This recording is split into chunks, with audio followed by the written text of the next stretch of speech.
आदाब नाज़रीन, voice of Gulbarga के साथ मैं सैयद नईमुद्दीन। एक मुलाकात आपके साथ में 23वां एपिसोड। लगातार हमारे एपिसोड चल रहे हैं।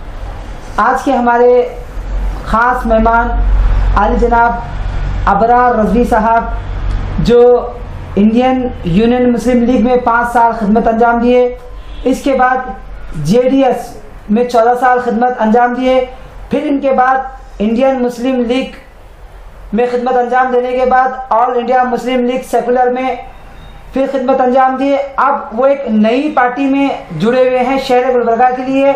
मैं तो कहूँगा वो शहर गुलबर्गा के लिए ये नई पार्टी है। AIMIM इनकलाब के स्टेट प्रेसिडेंट भी हैं। सर, हमारा प्रोग्राम एक मुलाकात आपके साथ में हम आपका इस्तकबाल करते हैं। शुक्रिया सर। काफ़ी सारी खिदमत आपकी सियासत में गुजरी है और काफ़ी वक्त आपका सियासत में गुजरा है। सर, देखा गया है कभी 5 साल, कभी 6 महीने, कभी 14 साल कंटिन्यू आप सियासत में हैं। वो कभी इंडियन यूनियन मुस्लिम लीग से फिर JDS में आए, फिर JDS से इंडियन मुस्लिम लीग में आए, फिर उसके बाद all India Muslim league secular में आए। आपने एक शहर गुलबर्गा के लिए नई पार्टी लाए। सर, ये तमाम पार्टियों को चेंज करने का क्या मकसद है? औज़ु बिल्लाहि मिनश शैतानिर रजीम, बिस्मिल्लाहिर रहमानिर रहीम। सबसे पहले मैं अल्लाह रब्बुल इज़्ज़त का शुक्र अदा करता हूँ। उसके बाद वॉइस ऑफ गुलबर्गा जनाब नईम साहब का भी शुक्र अदा करता हूँ, जिन्होंने आप अपने चैनल के ज़रिए मेरी बात मेरे कौम व मिल्लत के नौजवानों के सामने, मेरी माँ बहनों के सामने पेश करने जा रहे हैं। नईम साहब के जो सवालात थे, इंशाअल्लाह मैं कोशिश करूँगा कि तफसीली ना सही मुख्तसरन अंदाज में पेश करने की कोशिश करूँगा। ये बिल्कुल सही है कि मैंने अपनी सियासत का आगाज़ इंडियन यूनियन मुस्लिम लीग से शुरू किया था, क्योंकि उस वक्त के हालात जो थे, हर मुसलमान, मैं ही नहीं, शहर गुलबर्गा का हर मुसलमान इंडियन यूनियन मुस्लिम लीग से ताल्लुक़ रखता था, चाहे वो किसी भी सियासी जमात का हो। ज़ाहिरी तौर पर ना सही, लेकिन बातिनी तौर पर आई हुई अमल का वो साथ देता था। मेरी इंडियन यूनियन मुस्लिम लीग की छोड़ने की वजह ये थी कि हमने ये सोचा कि हमारी जमात है, ये हमारी जमात हमारे कौम व मिल्लत के साथ इंसाफ करेगी। लेकिन अफसोस भी हमें हुआ है जब मजबूर होकर हम ये पार्टी को छोड़ना पड़ा, या यूँ समझिए इस पार्टी से किनारा कशी इख्तियार करना पड़ा। जबकि जो है ना, हमारे बारगाह बंदा नवाज के सज्जादा नशीन मरहूम सैयद शाह मोहम्मद हुसैनी साहब का जब कोई शख्स गिरेबान पकड़ता है तो उस वक्त हमारी अना को ठेस पहुंचती है। इसी वजह से हमने फ़ैसला किया कि इंडियन यूनियन मुस्लिम लीग मुसलमानों की जमात नहीं है। मेरे दोस्तों और मेरी माँ बहनों, इसके बाद हमने जनता दल सेकुलर में शमूलियत इख्तियार की। उस वक्त तो जनता दल थी, उसके बाद जनता दल यस बनी। लेकिन वहाँ पर हमने देखा कि वो पार्टी सिर्फ़ और बाप बेटे की पार्टी बनकर रह गई है। वो किसी काम की पार्टी नहीं है। वो वादे बहुत करती है, लोगों को सुनहरे ख्वाब दिखाती है, मगर अमली तौर पर वो कुछ नहीं कर सकती। आज JDS के कायदीन की तकारीर देखिए, उनके ख़यालात देखिए। जब वो इक़्तिदार में होते हैं तो हर चीज़ खामोशी से सहते हैं, हर गुनाह खामोशी से करते हैं, और ये सोच कर करते हैं, क्योंकि जब बिल्ली का एक कहावत है, जब बिल्ली दूध पीती है तो ये तस्वुर करती है कि मुझे कोई नहीं देख रहा है। यही बात JDS के उन कायदीन की है जिन्होंने सिर्फ़ और सिर्फ लोगों को खूबसूरत सुनहरे ख्वाब दिखाए। अब जब अपोजिशन में जब आते हैं तो बड़ा अफसोस होता है उनके हरकतों को देखकर। हर पार्टी के ऊपर उंगली उठाते हैं। कभी उंगली उठाने से पहले कभी ये नहीं सोचा कि हम भी किसी वक्त इख्तिदार पे थे, मगर हमने किसका काम किया, हमने क्या काम किया, क्या काम नहीं किया, हमने किस कौम को जो है नज़रअंदाज किया, और किस कौम से आज हम उनके सामने जाकर ये कहेंगे कि आप अपना कीमती वोट हमको दो। ख़वातीन हज़रात, ये यकीन मानिए जनता दल जो है ना, आज JDS जिसको बोलते हैं, वो मुसलमानों की जमात नहीं है। आज कुछ कहते हैं, कहने दीजिए, हमें उनसे कोई लेना देना नहीं, क्योंकि मैं अपनी ज़िंदगी का एक अच्छा खासा हिस्सा मैंने JDS में रह के देखा है। वहाँ पर किसी को कोई फ़ायदा नहीं पहुँचने वाला है। और यहाँ तक के कहने में मैं आगे पेश नहीं करूँगा कि आज जो JDS में मुस्लिम लीडर्स हैं, उनकी खुद पुरसाने हाल करने वाले कोई नहीं है। ये समझ लीजिए, जिसकी लाठी उसकी भैंस है। हमने देखा जनता दल को भी छोड़ दिया, JDS को भी छोड़ दिया। उसके बाद में हमारी ज़िंदगी में एक ऐसा ब्रेक आया जिसकी वजह से जो है ना मुझे मजबूरन सियासत से किनारा कशी करना पड़ा।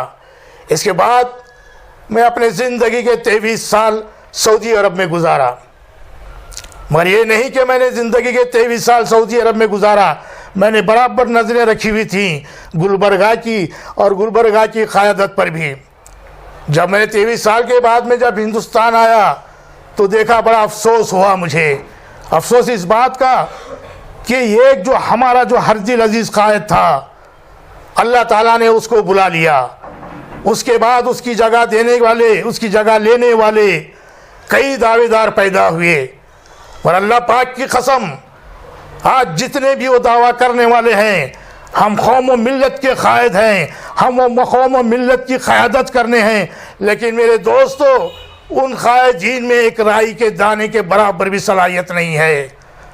कमरुल इस्लाम की जगह लेने वाला सरजमीन बंदा नवाज पर आज तक मैंने पैदा हुआ नहीं देखा। मैं लोग तो बहुत बोलते हैं, बहुत बड़े बड़े दावे करते हैं, बहुत बड़े ख्वाब दिखाते हैं, मगर असल में देखा जाए तो इनमें एक थोड़ा सा भी सलाहियत नहीं है, कायदाना सलाहियत नहीं है, और ना ही कायदाना जो है ना काबिलियत है। ये बोलते हैं, इन्हें बोलने दीजिए, आप इनकी बातों में ना आइए, इनके बहकावे में ना आइए।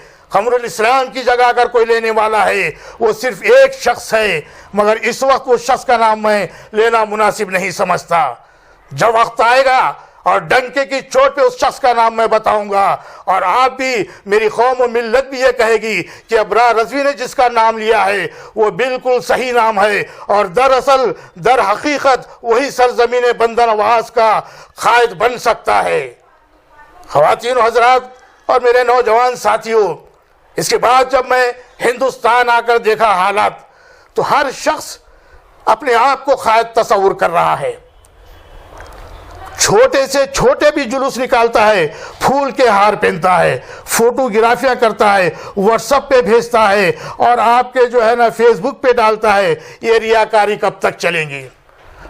किस इंसान के मिजाज में रियाकारी कूट कूट के भरी है, वो इंसान कौम मिल्लत का कायद नहीं बन सकता।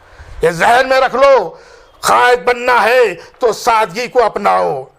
कायद बनना है, कौम मिल्लत के इस जज्बात से खिलवाड़ मत करो। कायद बनना है तो कौम मिल्लत को रुसवा ना करो। अगर तुमको कायद बनना है तो कौम मिल्लत का सौदा ना करो। मेरे दोस्तों, आज गुलबर्गा बहुत ही अजीब व गरीब दौर से गुजर रहा है। जब मैंने हालात देखे गुलबर्गा के, तो फिर मजबूरन मुझे सियासत में आना पड़ा। एक तवील अरसे के बाद में जब मैंने सियासत से किनारा कशी किया था, वापस दोबारा फिर मैंने उसी पार्टी में आया था जहां से मैंने अपनी सियासत का आगाज शुरू किया था, वही इंडियन यूनियन मुस्लिम लीग। उस वक्त भी यहाँ पर थे इंडियन यूनियन मुस्लिम लीग के कुछ कारिंदे, जिन्होंने ये समझ लिया था कि इंडियन यूनियन मुस्लिम लीग उनके बाप दादा की जायदाद है, ये तस्वुर करा था। मगर अफसोस, जब सियासती कायदीन ने देखा इनकी हालात, तो मुझे बाज़ाब्ता इलेक्शन करवा कर मुझे ज़िले का सदर बनाया। और वहाँ पर जब मैंने करीब से देखा इंडियन यूनियन मुस्लिम लीग को, तो मुझे पता चला कि इंडियन यूनियन मुस्लिम लीग सिर्फ और सिर्फ केरला वालों की पार्टी है। वहाँ पर बाकी किसी को मदद मिलने वाली नहीं। हमने लॉकडाउन में भी देखा, जबकि इंडियन यूनियन मुस्लिम लीग की एक शाख है KMCC, जहाँ पर करोड़ों रुपए के अतियाजात आते हैं, करोड़ों रुपए के फंड्स आते हैं, वो पैसा सिर्फ केरला वाले खाते हैं। हमने हमारे स्टेट प्रेसिडेंट से कहा, साहब ये क्या हो रहा है? गुलबर्गा, बीदर, रायचूर, बल्लारी, यादगीर, यहाँ पर पसमानदा तबकात हैं, यहाँ पर जो है ना लॉकडाउन के बहुत बुरे असरात हैं, इन्हें कुछ मदद दिलाइए, इन्हें कुछ मदद करिए। तो हमारे रियासत के सदर साहब जो है ना वो खामोशी इख्तियार करे। उन्होंने साफ लफ्ज़ों में कहा कि अबरार रज़वी साहब आपकी बात बिल्कुल सही है, मगर हम मजबूर हैं, वहाँ पर केरला लॉबी है, हम वहाँ पर कुछ नहीं कर सकते। तो मैंने बोला, साहब जब तुम कुछ नहीं कर सकते तो हम तुम्हारी पार्टी में रह के फ़ायदा क्या है? हम तुम्हारी पार्टी को सलाम करते हैं और हमें तुम्हारी पार्टी नहीं चाहिए। इसके बाद में मेरे बहुत ही करीबी दोस्त जनाब गौस जमादार साहब ने कहा कि रज़वी साहब आप एक काम करिए, आप जब नई कोई पार्टी को तलाश कर रहे हैं, ठीक है, कोई मुश्किल नहीं, तलाश करिए, मगर एक party all India Muslim league secular भी है, आप उसमें शमूलियत इख्तियार करिए, वहाँ पर हम जो है ना कुछ करेंगे। और हमने गए वहाँ पर, और आपको ये भी बताते चलो कि अबरार रज़वी जिस पार्टी में रहा है, ईमानदारी से काम किया है, अपना पूरा हक ईमानदारी से अदा किया है। All India Muslim league secular के जो रियासती सदर हैं, वो मौसूफ का मैं नाम लेना मुनासिब नहीं समझता, उन्होंने 4 साल से रियासती सदर हैं, मगर अफसोस है एक मेंबर भी वो नहीं बना सके। मैंने जब सेकुलर पार्टी शमूलियत इख्तियार की, उस वक्त जो है ना कई इजलास होने लगे, कई मीटिंगें होने लगे, कई ख़वातीन जो है ना शमूलियत इख्तियार करने लगे, कई नौजवान शामिल होने लगे। हमने यहाँ तक के बसवा कल्याण में भी जो है ना एक MLA का कैंडिडेट खड़ा किए थे, और हमने ये सोच का कैंडिडेट खड़ा करा था कि हमने कंडीशन रखी थी रियासती सदर साहब से कि हम वहाँ पर कॉम्प्रोमाइज़ नहीं होंगे, क्योंकि एक ये चाहते थे कि विड्रॉल से पहले ही कॉम्प्रोमाइज़ होंगे। हमने आखिरी तारीख तक भी हम बराबर लड़ने की कोशिश करें, मगर अफसोस इस बात का हुआ हमें, क्योंकि अगर हम वहाँ खड़े होते तो फिर जो है ना BJP को और मजबूत होना पड़ता था। ये हालात को हमने देखे, उसके बाद में हमने कांग्रेस के हक में दस्तबरदार किए हो गए, और लोगों ने यहाँ तक क्या इल्ज़ाम लगाया कि हमने वो कांग्रेस से जो ना मुआवजा लिया, लेकिन ये हकीकत है, इससे कोई इसमें झूठ सच्चाई छुपी हुई नहीं है। हमने किसी से एक लाल पैसा नहीं लिया, हमने डंके की चोट पे जो भी किया है डंके की चोट पे किया है, क्योंकि हमारे दिल में खौफ खुदा है। इसलिए मेरे दोस्तों, वहाँ सेकुलर से भी हमने निकल गए। उसके बाद में AIMIM ऑल इंडिया मजलिस इन्क़िलाब मिल्लत की नज़र हम पर टिकी हुई थी। उन्होंने मुझे दावत दिया, और गुलबर्गे के हालात से वो बखूबी वाकिफ़ थे, और अफसोस इस बात का था कि उन्होंने मेरे 2-3 तकारीर से अंदाज़ा किया था कि अगर गुलबर्गा में कोई शख्स है, अगर गुलबर्गा में असदुद्दीन अवैसी के नापाक कदम रखने से जो है ना उसको दूर रख सकता है, वो तो सिर्फ वाहिद अबरार रज़वी है। मेरे दोस्तों, उन्होंने मुझे दावत दी और मेरे तजुर्बे का जो है ना जायज़ा लिया। उसके बाद मुझे रियासत कर्नाटक का सदर बनाया, और आज मुझे यकीन है कि मैं उनकी उम्मीदों को जो है ना पूरा करके दिखाऊंगा, क्योंकि आज ऑल इंडिया मजलिस इत्तेहादुल मुस्लिमीन जहाँ जहाँ जाती है वहाँ मुसलमानों के इत्तेहाद को ख़त्म करती है। ऑल इंडिया मजलिस इत्तेहादुल मुस्लिमीन जहाँ जहाँ भी गई हुई है वहाँ पर नौजवानों को तबाह बर्बाद कर दी है। तारीख उठा कर देखो, ऑल इंडिया मजलिस इत्तेहादुल मुस्लिमीन की 63 साल तक तारीख उठा कर देखो, क्या उन्होंने कोई एक ऐसा कारनामा अंजाम दिया है जिससे कौम मिल्लत को फायदा पहुंचा है? तो आप उन पे ऐसे इल्जाम क्यों लगा रहे हैं? NRC का मसला सबसे पहले अगर कोई आवाज उठाई है तो वो बैरिस्टर असदुद्दीन अवैसी साहब है, तो किस तरीके से आप उनको गलत साबित कर रहे हैं? तो आपको इसका भी मैं बताता चलो। मैं सबसे पहले जहर में रखी कि असदुद्दीन अवैसी की मेरी कोई ज़ाती दुश्मनी नहीं है। अगर मुझे उनसे दुश्मनी है तो उनसे कारनामों से हुई है। और आप ये बता रहे हैं कि एनआरसी के ताल्लुक से सबसे पहले आवाज़ असदुद्दीन अवैसी उठाई है, ये बिल्कुल गलत है।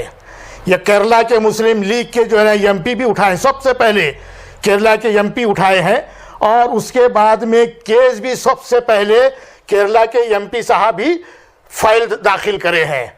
और रहा सवाल पेपर फाड़ने का, ये तो इनकी एक शोबदेबाजी है।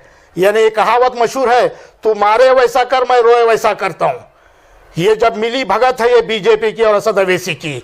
आप उठा कर देखिए, आप तारीख उठा कर देखिए भाई, सिर्फ असद अवैसी को ही बीजेपी के खिलाफ बोलने का हक कैसा है? असद अवैसी को ही जो है ना योगी हो मोदी हो इनके ऊपर खुलकर बगावत करने का इल्ज़ाम लगाने के इनको हक हासिल क्यों है? जबकि दूसरा कोई अगर बोलता है तो उसको सीधा जेल में डालते हैं। इनके ऊपर कानूनी कार्रवाई क्यों नहीं करते? बीजेपी, मोदी नहीं कर सकते कानूनी कार्रवाई, योगी नहीं कर सकते? जबकि जो है ना आप हैदराबाद में जाकर देखो, आपका वो राजा सिंह, उसकी क्या औकात क्या है उसकी? वो असद अवैसी को क्या नहीं बोलता, क्या नहीं करता, फिर भी क्यों खामोश है?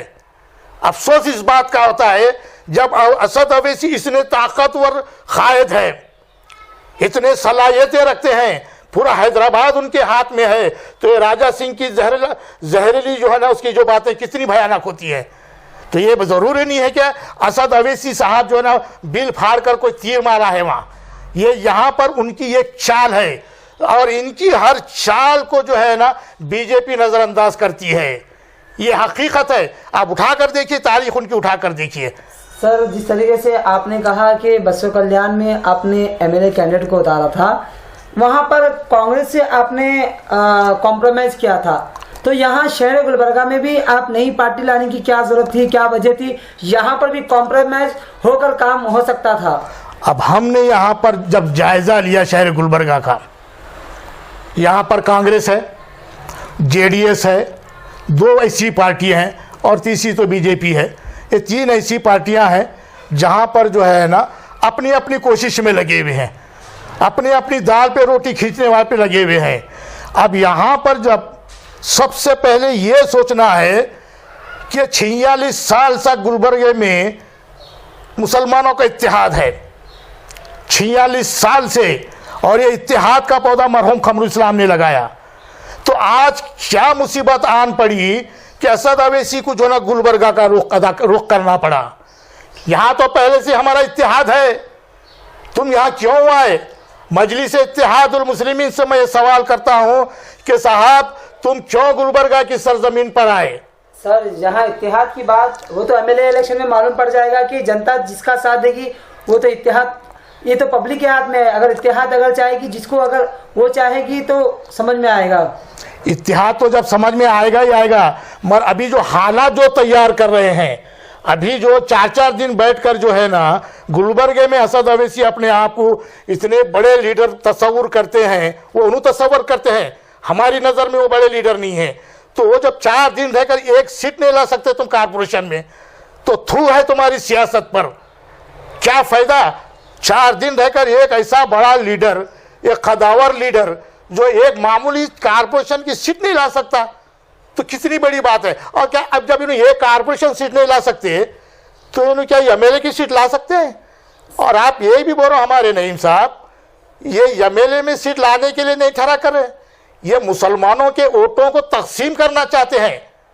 तो ये जब यह गुलबर्गा में जब आए तो हमने सोचा कि ये इस पार्टी के नापाक कदम हम यहाँ रखना नहीं देंगे। हमारे गुलबर्गे में अच्छे अच्छे पार्टियां हैं, उनका जो अच्छा काम करना है कौम और मिल्लत का, हम उसका साथ देंगे। सर, ये बताइए, काफ़ी सारा अरसा आपका सियासत में गुजरा है, तो आपको काफ़ी सारा तजुर्बा भी है।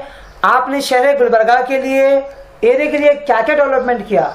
जब मेरी शुरुआत जब हुई थी 1972 में, जब फसाद हुए थे हमारे पास, तो उस वक्त जो हालात हमारे थे गुलबर्गे के बहुत ही दहशत में थे। ख़वातीन की जो आलम थी, माँ बहनों की जो हालत थी, 4 बजे से पहले घरों को आने की कोशिश करते थे बाहर से, जो बाज़ार ख़रीदो फरोख्त के लिए जाते। छोटे छोटे ठेले गाड़ियाँ वाले वो भी 4 बस्ती घरों पे आते। ये माहौल बने हुआ था। मरहूम कमरुल इस्लाम को अल्लाह जन्नतुल फिरदौस में आला मुकाम अता फरमाए, उन्होंने इस माहौल को ख़त्म किया।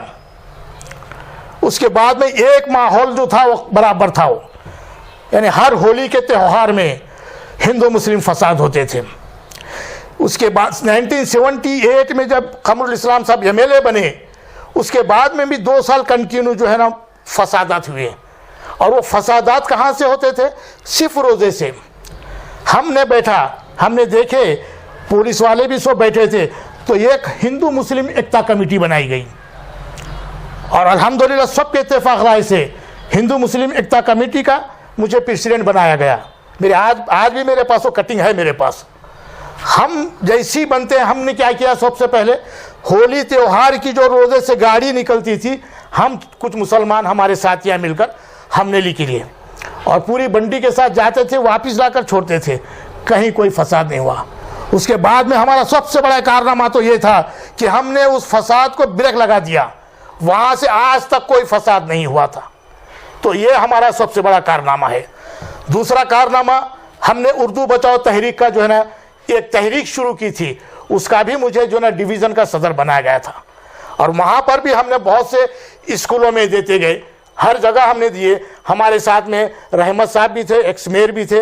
एक गवर्नमेंट स्कूल जो है ना वो बंद हो रहा था, मैं, हमारे रहमत साहब, हम लोग जाकर वहाँ पर देखे, हालत देखे, उसको कैंसर होने से हमने बचाया। और KSRTC में भी हमने अच्छी नुमाइंदगी की, रेलवे डिपार्टमेंट में भी हम नुमाइंदगी की, पोस्ट ऑफिस में भी उर्दू बचाओ तहरीक की नुमाइंदगी की। तो सारे चीज़ें हमको जब जब भी कुछ मौका मिलता था हमने बराबर खिदमत अंजाम दिए हैं। ऐसा नहीं कि लोग जो है ना खाली वादे करते हैं और वादा खिलाफी करते हैं और अपने वादों से मुकरते हैं। अल्हम्दुलिल्लाह अल्लाह बेहतर जानता है कि हमने जो भी कहा है डंके की चोट पे पूरा किया है।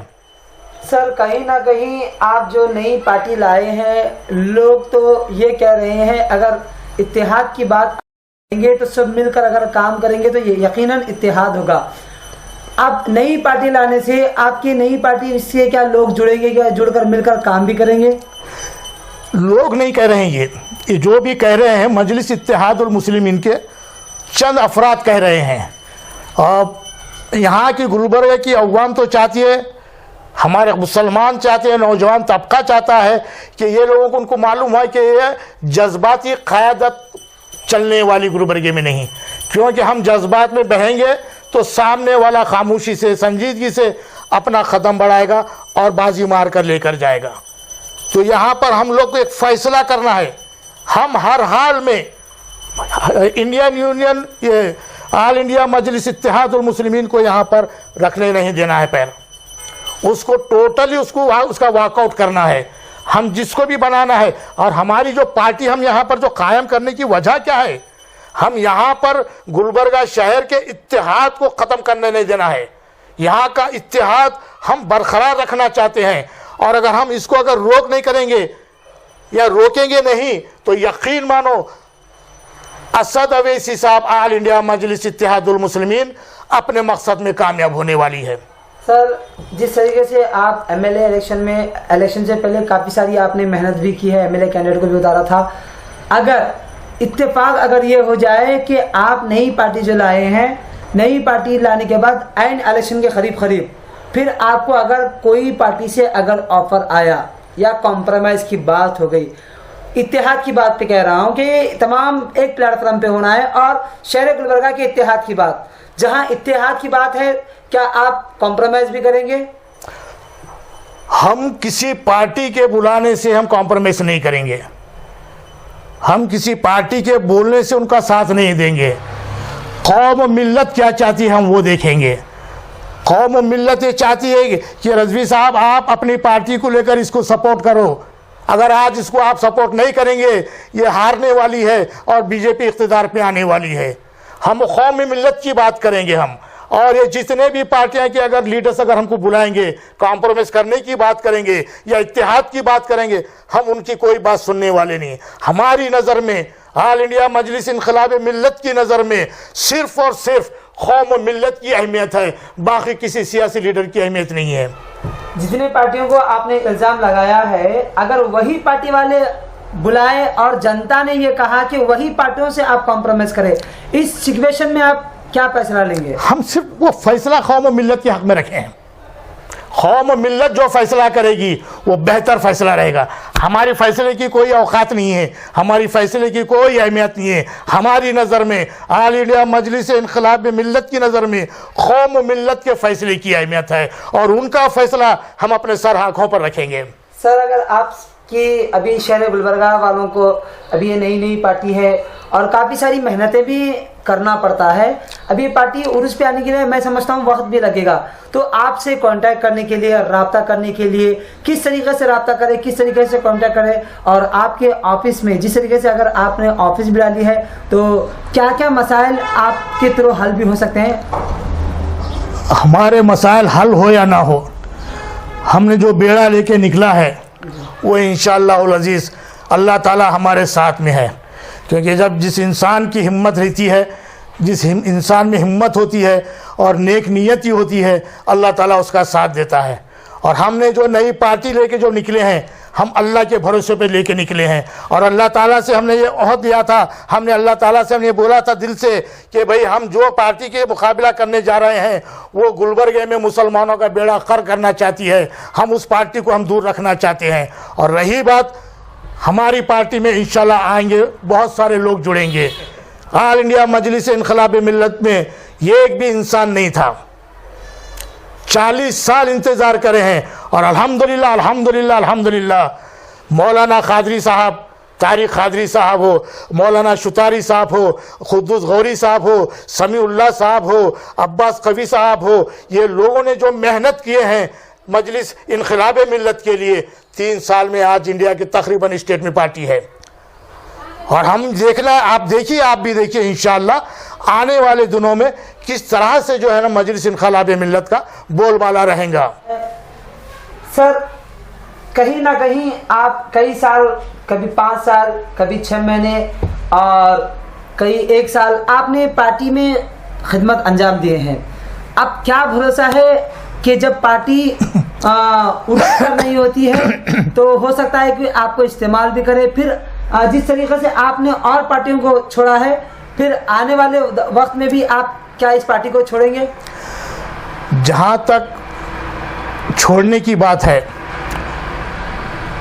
क्योंकि पार्टी सब कुछ नहीं होती, इंसान की इज्जत भी कुछ होती है।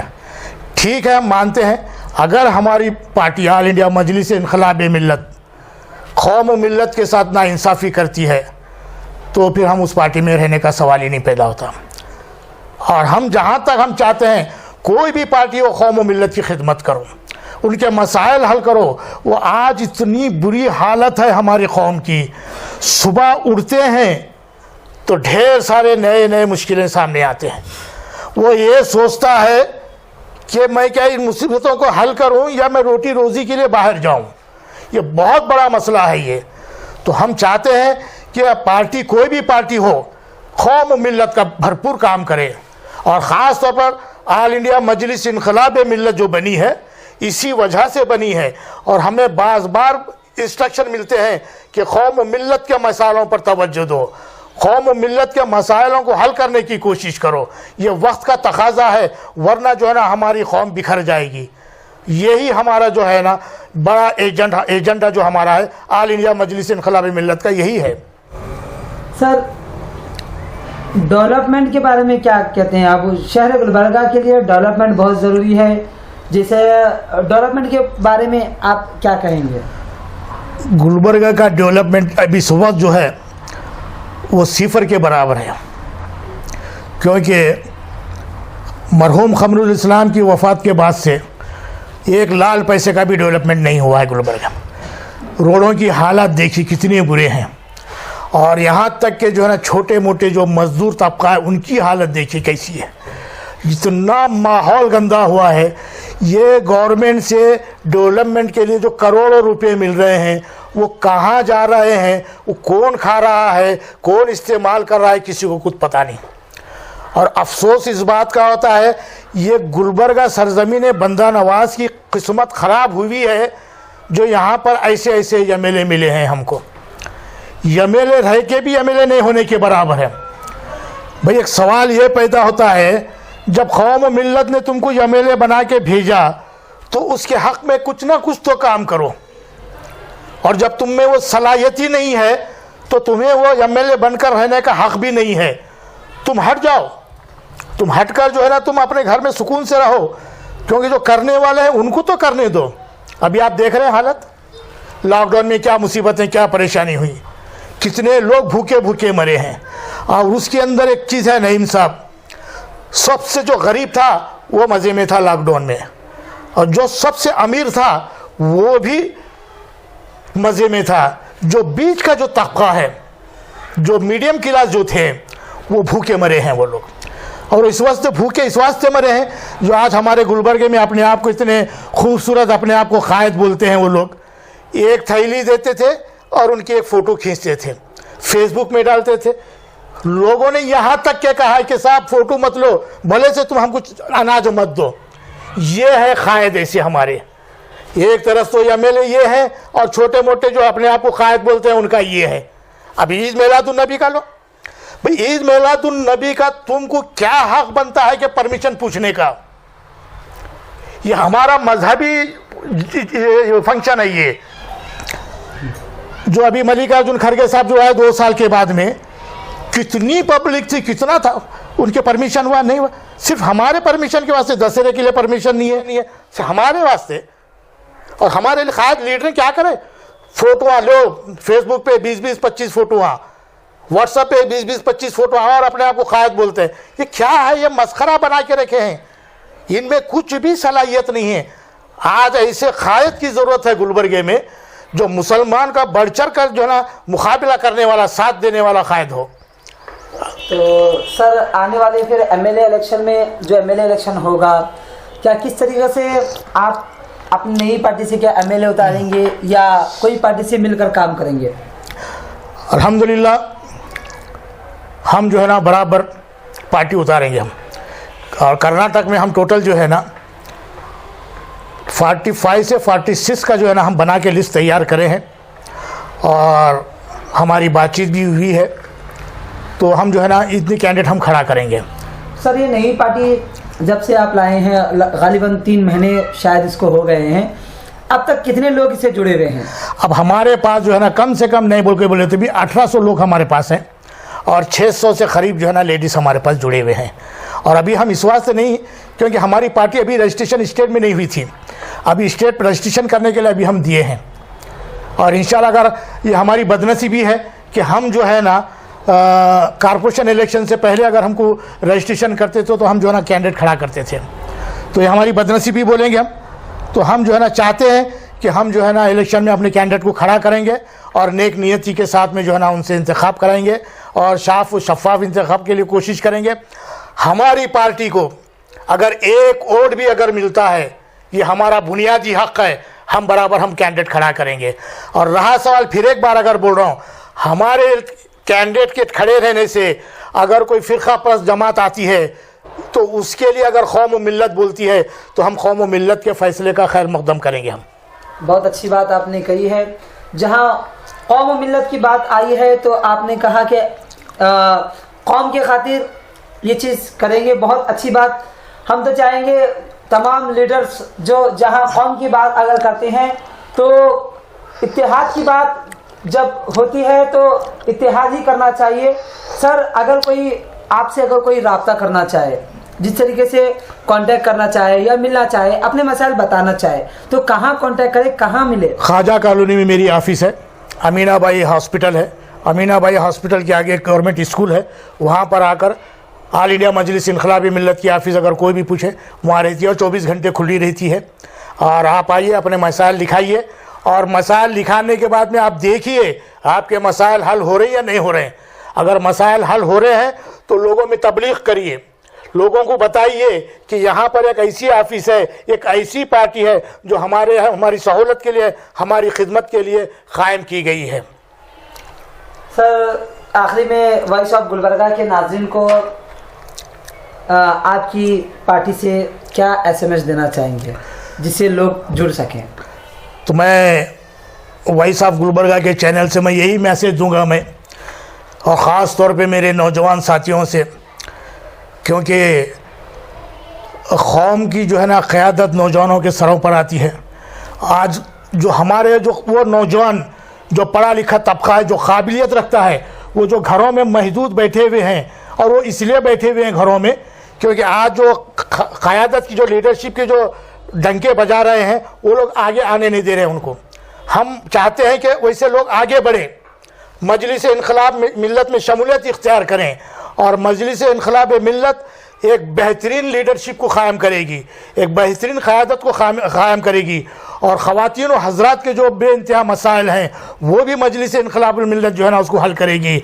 मजलिस इनकलाब मिल्लत जैसे कि मिसाल के तौर पर स्कूलों में हज़ारों रुपए लेके एडमिशन दे रहे हैं, वहाँ पे भी हम अपनी नुमाइंदगी करेंगे। हॉस्पिटलों में, प्राइवेट हॉस्पिटलों में बेहिसाब पैसे लेकर वहाँ पे भी हमारी नुमाइंदगी करेंगे। यहाँ ऑल इंडिया मजलिस इनकलाब मिल्लत गरीब कौम व मिल्लत के लिए कायम की गई है, और उसके लिए हम अपनी जान तोड़ मेहनत करेंगे, और जान तोड़ मेहनत कर कर जो है ना कौम व मिल्लत की खिदमत करेंगे। काफ़ी सारी मालूमात आली जनाब अबरार रज़वी साहब से हुई है, और काफ़ी सारी बातें उन्होंने कही है कि सियासत का सिलसिला किस तरीके से शुरू हुआ है, और किस तरीके से वो तमाम बातें उनकी ज़िंदगी में जो हादसे हुए हैं वो तमाम का जिक्र भी किया है, और ये भी कह रहे हैं कि जो भी मसाइल हैं हम उसको हल करने की कोशिश करेंगे। मैं आली जनाब अबरार रज़वी साहब का उन्होंने हमारे व्यूवर्स को वक्त दिया है, हम उनका तहे दिल से शुक्रिया अदा करते हैं। जज़ाकल्लाह।